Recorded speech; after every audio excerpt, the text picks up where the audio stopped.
Hey guys, so I'm sure most of you noticed that our last OOC video did not work. The sound was either non-existent or very, very, very small and unable to hear it. Like, we tried fixing it and nothing we tried worked, so we're gonna have to redo it. Um, so, what we covered in that video was we got a lot of questions, asks, comments, things like that about people having like suicidal thoughts, cutting problems, depression, relationship issues, how to come out to people they care about, or to the people that they want to spend their life with. Um, so to re-go over what we went over, I'm kind of sad that we have to redo it now because I don't know, it's less impacting the second time, but anyway. Well, at least maybe we can get more stuff in and not have to take like 25 minutes of no sound and nothing. Yeah, I My really hair's do being a apologize bitch today. about that. Sorry. Still half wet. The one big thing that we want to really, really get across to you guys is that if you really are at the point where you're considering suicide, you need to talk to someone. I know you don't want to talk to someone. I know you don't think anyone would care. But for those of you still in high school, the school counselors that they have a confidentiality rule. They won't tell someone unless they really deem that you are going to hurt yourself or someone else. They would only tell your parents, like, you need to tell someone. Like, we're glad that, the few comments that we get about, like, you guys made my day, or you guys saved my life. Like, we're so happy about that. Like, you don't even know how happy we are about that. But if you're really considering that kind of stuff, you need to talk to someone of a professional mind who can help you. There's only so much we can do. And as much as we love that we're helping you, we would rather you get help from someone who is legally able to give it and has the ability to actually be there and help you than us, honestly. But yeah, by all means, we are very happy that we're inspirational and giving good advice when we can, even if it's through a silly video. Yeah. So yeah, don't get us wrong. We love that you guys love it. We love that you love us. We love that we're able to help you in some small way. But literally, I really cannot stress enough. I have been where you are. I've been hospitalized for suicide attempts when I was younger. Um, I really cannot stress how much you need someone there to talk to, even if you do not want to talk to them. I didn't want to talk to anybody. I went to the cutting phase. I didn't tell anyone. I was ashamed of it, but I kept doing it because I was somewhat addicted to it. Like, it feels like it helps. Honestly, I've done it. It feels like, yeah, I'm doing this instead of hurting someone else. Like, it's better this than taking my own life. And while that helps you for a little while, it's a terrible solution to a problem.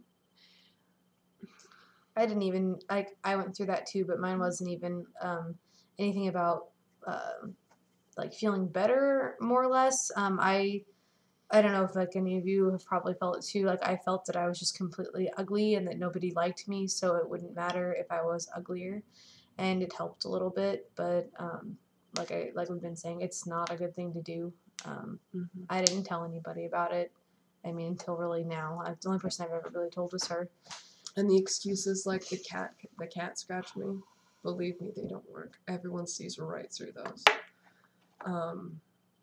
Honestly, if you have a best friend or a close family member, I mean, I didn't tell my parents, sure enough. My older sister is the one that I really came clean about it to. Find that one person that you can confide in. Okay? That is my task for you today.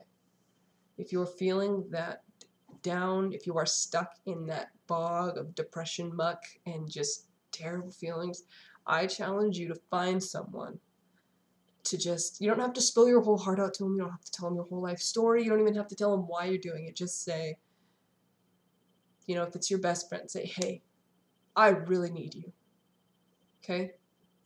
And if they are your best friends, they will be there for you, okay?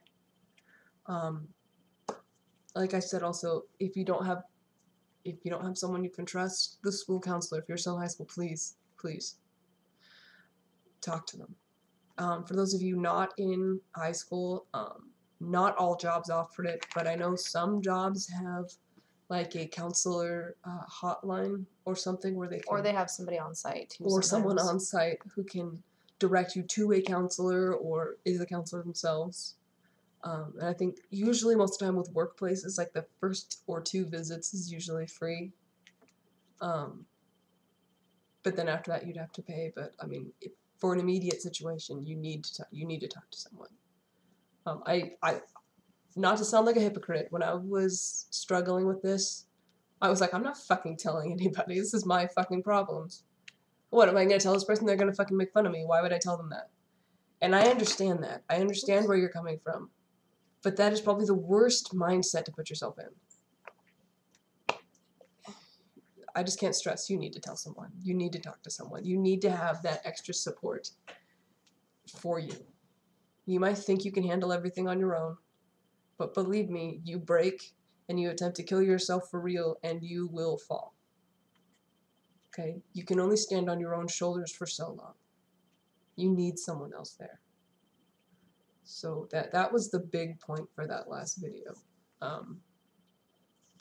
If you are really struggling, we can only do so much, okay?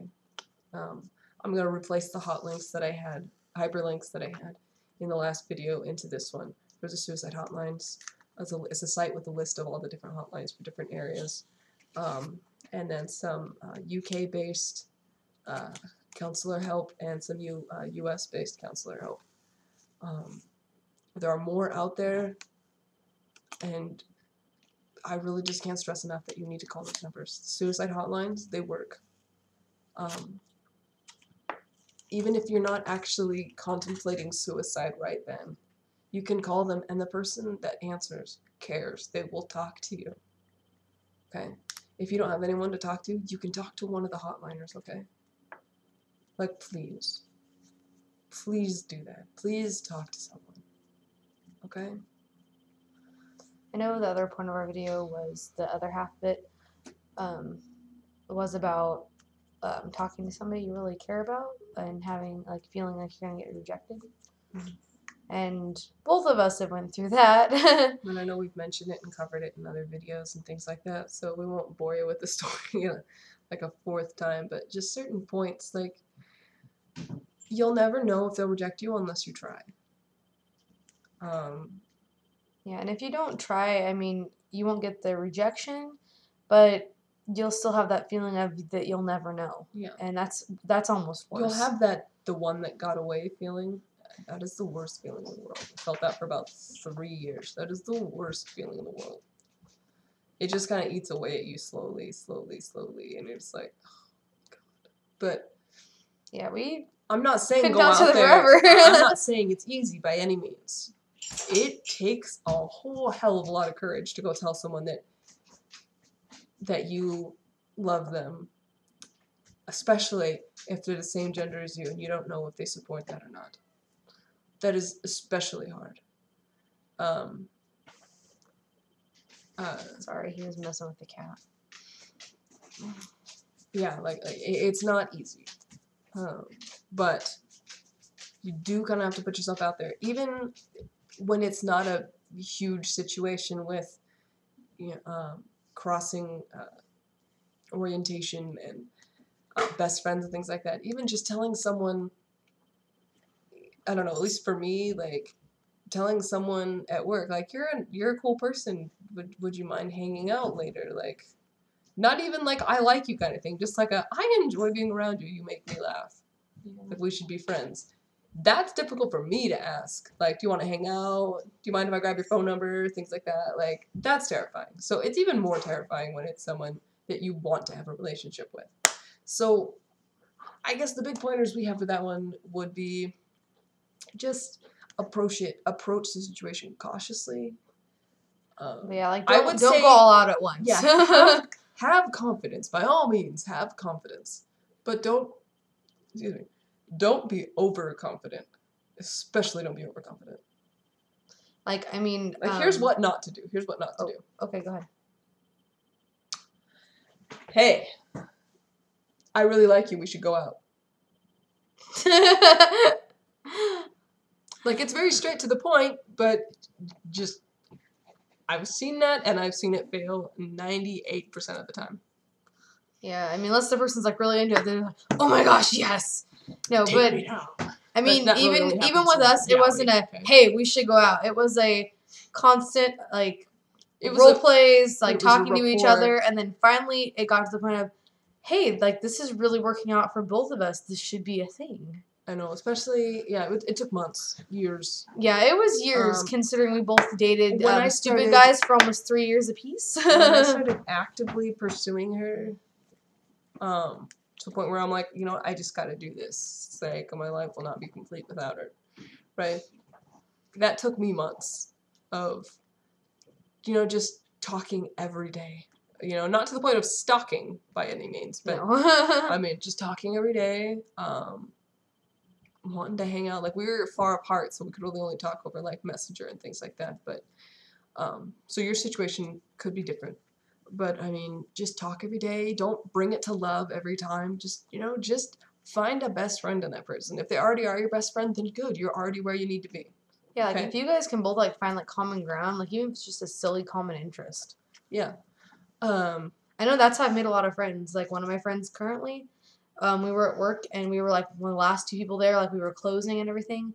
And I noticed that, you know, she had like some keychains that were some fandoms that I liked and everything. And I made a random comment of, like all I said was, Roxas is ghetto.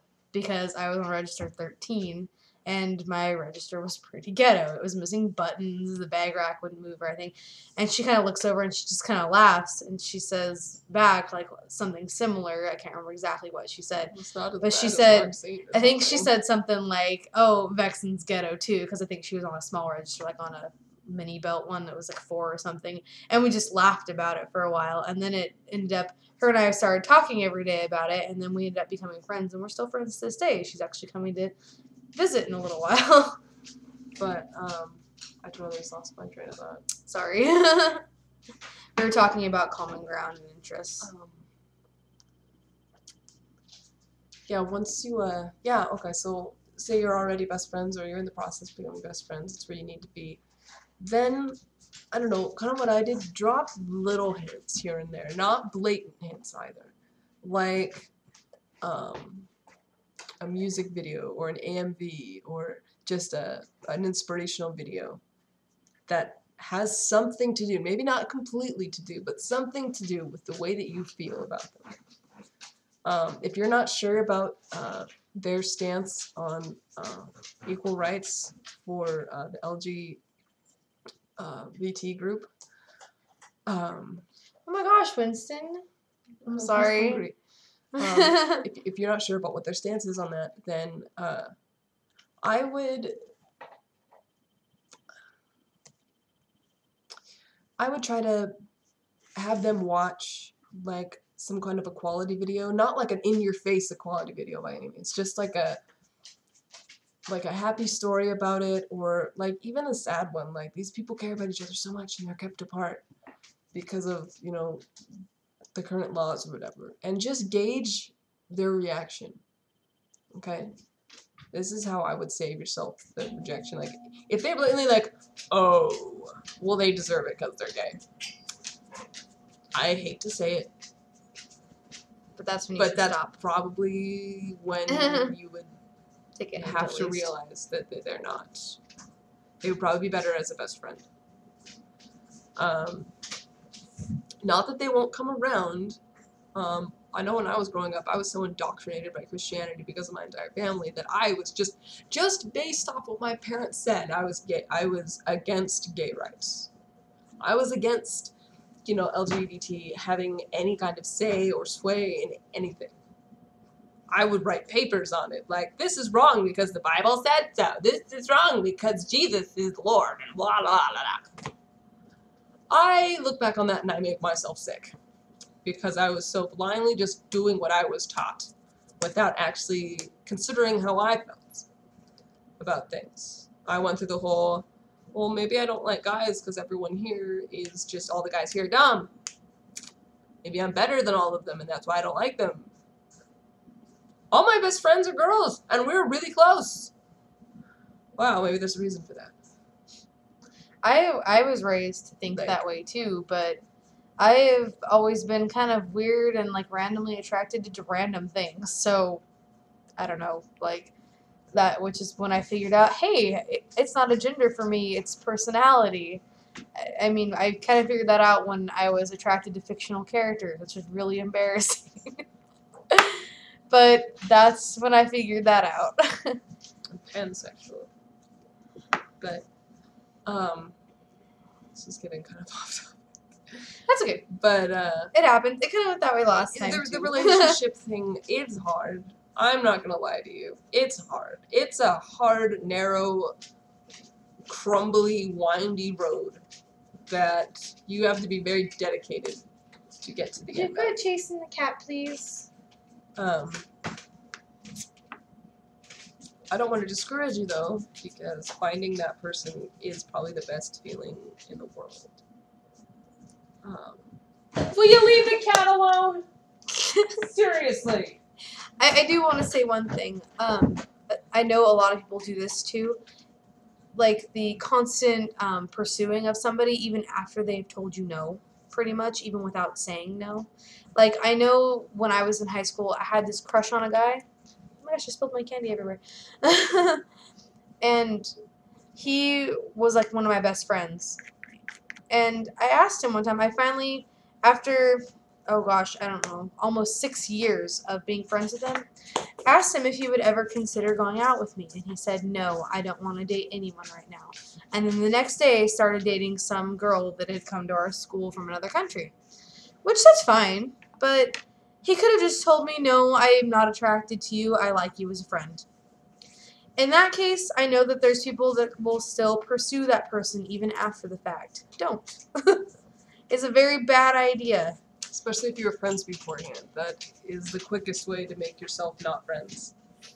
I mean, I know this should probably be common knowledge, but some people, it's not that they don't know that, but some people just either aren't good at taking hints or they're in denial. And they just can't help doing so. What? You're gonna make noise in the mic. Oh, I'm so sorry. I got candy all over the desk. I don't quit. Your wiping of stuff is gonna get in the Which is mud. why I was making funny faces at the beginning of the video, if you wanted to know. I was eating sour candy and wasn't expecting it to be that sour. I don't think what else we were gonna cover. We didn't really cover too much last time, just so you know, like, because I know the video didn't work very well. We didn't go over too much more than that.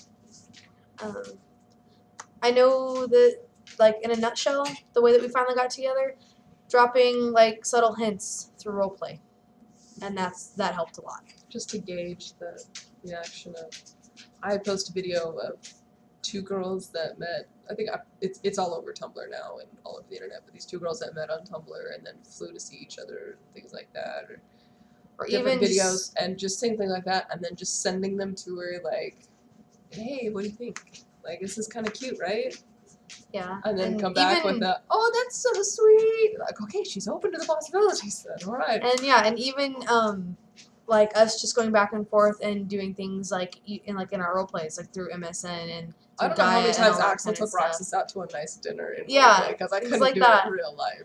And finally, it's just like I caught him like, oh my gosh, like this is really happening. I mean, even this is fictional, but hey, maybe she would like to do this in real life. And then after finally going to a convention together and having my boyfriend at the time get so ticked off about it, and then going to her house after the fact, and he got mad. He was like, "You already saw her at the convention." I'm like, "Yeah, but I want to stay the night." And when I stayed the night, it ended up turning into, "I really, really like you." So yeah, it was pretty awesome. Cheating on the side, I really don't. But hey, I don't know. I guess you have to cross some boundaries and break some eggs to get what you want in this world. I don't know. To be fair, he treated her terribly, and I wanted to kick his ass all the time. Hers treated her bad too, like saying things about her in public that should have been kept private. So, So there's another point. If there's someone that you really want, don't settle for the asshole that's ready for you right then. Wait for Mr. or Mrs. Right. Mr. or Mrs. Right now is a terrible decision. It is. It's an emotional train wreck that you do not want to be on when it crashes. Okay. Yeah, and you don't know how long that like emotional whole train ride prior is going to be. Yeah, Mine was almost 4 years, and that was and bad. even after you're not together anymore, I'm still having that trouble with it. train wreck you're still finding debris of that everywhere. So yeah, just don't date Mr. or Mrs. right now. It's such a bad idea. Okay. So to recap, guys, if you are contemplating suicide, please get help through a professional source or a best friend or something. Not even Someone just you can suicide, tell. self-harm as well. Self-harm also. You need to find someone. Okay. Relationships, take it slow. Put yourself out there, but not overconfidently out there. Another thing along with, the don't date Mr. or Mrs. right now, treat yourself with respect. Okay? You are beautiful, no matter what anyone says. Everyone is beautiful, okay? I don't care if you're 400 pounds. I don't care if you're 92. You are beautiful, and no one can tell you different. The first person that says, oh, I don't like her. She's way too skinny. Fuck them, okay? Okay? I don't like her. Or him. He's so fat. It's so disgusting. Well, you know what? Your personality's fucking disgusting. Like, I can't stand people like that. So, don't let your self-worth become governed by what other people think. Okay? That is the quickest way to let self-harm become the master of your life, is by letting people say things like that to you. And letting it mean it. You just gotta let it roll off your back. Okay? Like water off a duck's back. Just gotta let it roll off. That's the best way I can tell you to deal with that. Yeah. You are you. Do not let anyone tell you differently. You're beautiful. You are made the way you are because of a reason. No one else is like you. Kind of like your fingerprints. No one else has the same fingerprints as you. No one else is like you. No one else has your beautiful figure, your beautiful mind, your beautiful personality, your beautiful self. No one has that same combination except you. Okay? Mm-hmm. No one has that except you. No one has that except me. No one has that except you. You very beautiful, beautiful person. Okay? I hope this video's been really helpful to you. Like I said, I'm going to have some links down below to help you guys out. If you're really feeling it, I suggest you click the suicide hotline, self-harm hotlines, and talk to someone. Okay? You guys have a great rest of your Saturday and a great rest of your week, and we will see you next weekend.